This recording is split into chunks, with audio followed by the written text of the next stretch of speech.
Assalamualaikum warahmatullahi wabarakatuh. Salam sejahtera untuk kita semua.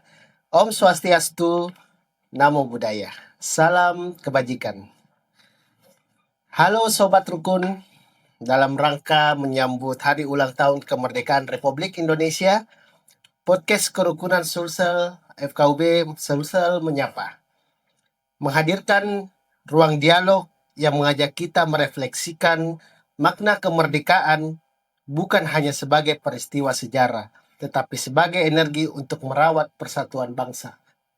Bersama saya Eko Setiono, pada episode kali ini kita akan membahas tema kemerdekaan dalam perspektif Kristen. Kasih yang membebaskan dan mempersatukan bangsa. Telah hadir bersama kita Bapak Pendeta Adri Omasi, Ketua Majelis Pertimbangan Persekutuan Gereja Indonesia Wilayah Sulawesi Selatan Tenggara. Selamat datang Pak Pendeta. Selamat ketemu Pak Eko. Assalamualaikum warahmatullahi wabarakatuh. Salam sejahtera kita semua. Om Swastiastu, Namo Buddhaya. Salam kebajikan WT Tontien. Salam kerukunan. Salam Pancasila. Salam Pancasila, rukun. Rukun. Pak Pendeta, setiap bulan Agustus kita merayakan kemerdekaan Indonesia.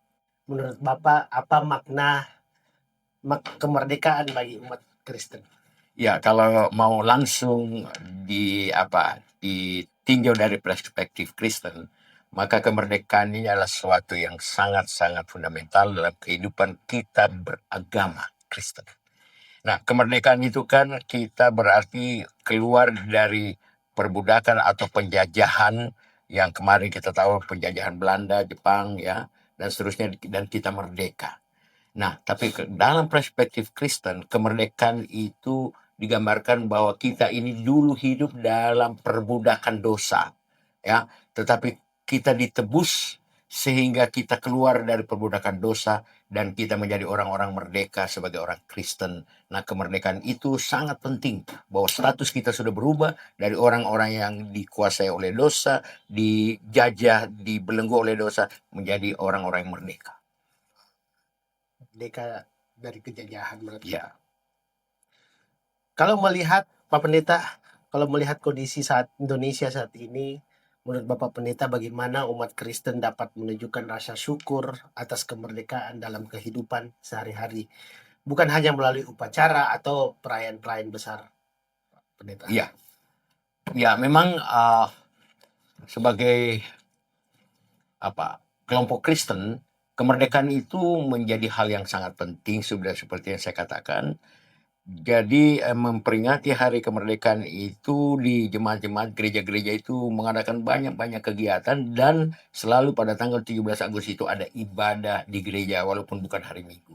Nah, itu merupakan sebuah wujud syukur kita bahwa kita ini adalah dulu bangsa yang dijajah 350 tahun, 3,5 tahun, tapi merdeka oleh karena perjuangan dari para pahlawan kita, generasi-generasi kita yang seterusnya. Oleh karena itu kita patut mensyukuri bahwa peristiwa itu sudah kita alami sebagai warga bangsa Republik Indonesia, dan itu kita harus wujudkan di dalam kehidupan kita sehari-hari sebagai orang yang sudah merdeka. Benar sekali Pak Pendeta. Jadi kemerdekaan bukan hanya soal sejarah ya, tapi juga bagaimana kita menghadapi nilai-nilai iman dalam kehidupan berbangsa dan terus berbahagia. Baik, Indonesia ini dikenal sebagai bangsa yang sangat beragam, Pak Pendeta. Menurut Bapak Pendeta, mengapa kerukunan antar umat beragama menjadi bagian penting dalam menjaga kemerdekaan? Ya, kerukunan itu suatu yang sangat penting, fundamental, ya. Seorang filosof mengatakan begini, bahwa perdamaian itu atau kerukunan itu hanya bisa diwujud kalau antar umat beragama itu rukun. Nah, kalau ada kerukunan berarti kita akan menikmati, seperti kalau saya kutip dalam Alkitab yang Mazmur 133 bilang gini, di mana ada kerukunan di situ Tuhan memerintahkan berkat. Memerintahkan berkat. Itu berarti bahwa kalau ada kerukunan di negeri kita, di bangsa kita, maka kita akan diberkati. Yeah. Nah, tapi kenyataannya kan kita sedang mengalami banyak masalah tentang kerukunan, bagaimana kita lihat bahwa nilai-nilai agama itu kurang memberi penghargaan dari orang lain. Misalnya, saya selalu bilang bahwa sayang sekali ketika orang-orang beragama itu mau melaksanakan ibadahnya, kadang-kala dihalangi, ya itu hal yang menurut saya sudah melanggar Undang-Undang pasal 29 dari Undang-Undang Dasar kita, yaitu bahwa negara menjamin setiap umat melakukan ibadahnya menurut agamanya. Jadi saya selalu bilang sebenarnya dimanapun kita beribadah sebenarnya kita bebas, mau di jalan asal tidak mengganggu orang jalan, mau di mana.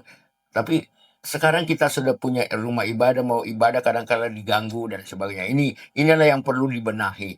Karena kalau tidak rukun antar umat beragama, kita tidak hidup damai dan kita tidak diberkati. Itu kuncinya. Kalau bangsa ini mau diberkati, harus hidup rukun.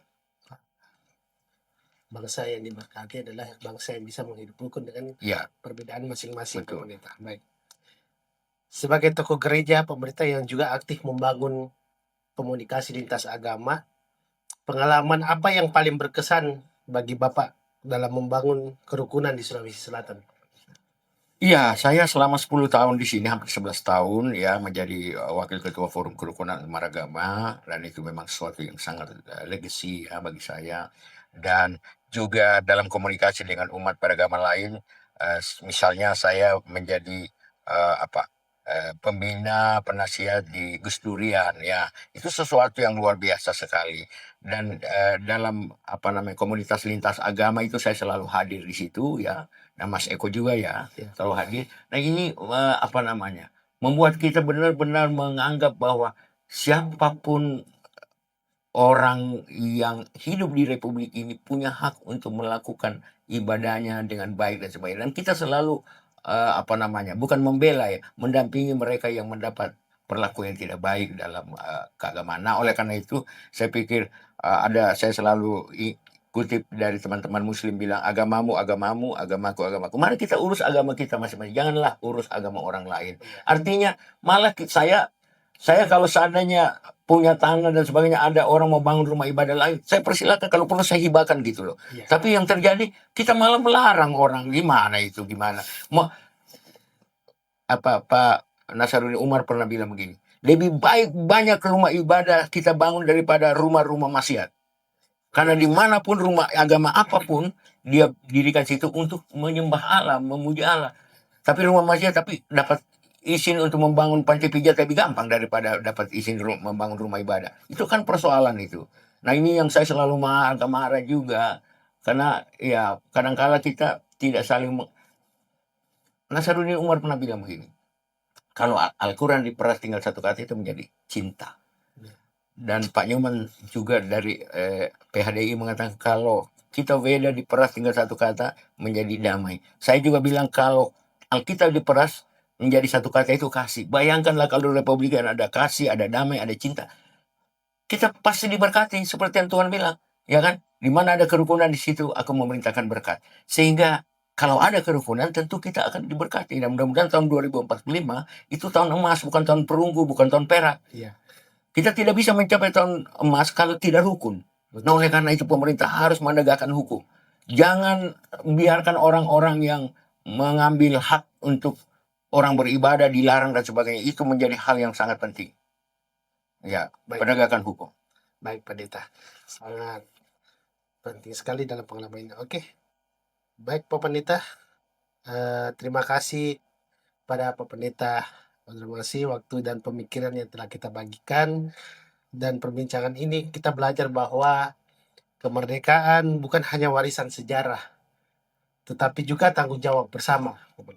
Dalam perspektif Kristen, kasih menjadi kekuatan yang membebaskan, menyatukan, menggerakkan kita untuk hidup berdampingan dalam damai dan tengah keberagaman. Ya, Mas Eko, satu lagi, itu kemerdekaan itu kalau perspektif Kristen itu bukan sekadar kemerdekaan kita sebagai warga negara Republik Indonesia, tapi kemerdekaan kita sebagai orang Kristen yang telah dimerdekakan. Kita dulu kan semua manusia itu hidup dalam dosa karena warisan dosa dari Adam dan Hawa.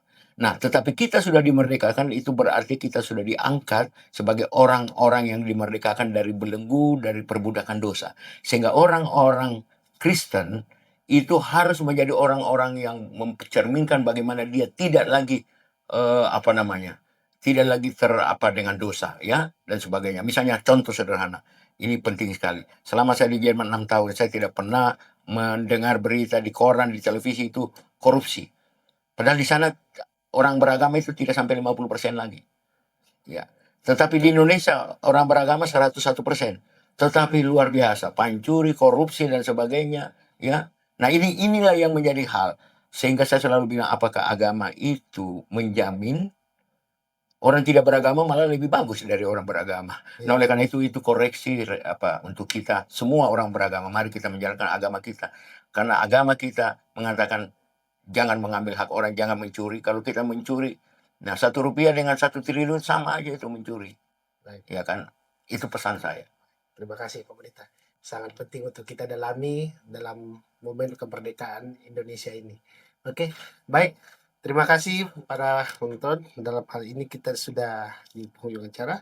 Saya Eko Sutiono mengucapkan terima kasih kepada seluruh pendengar dan penonton podcast FKUB Sulawesi Selatan yang telah mengikuti podcast ini.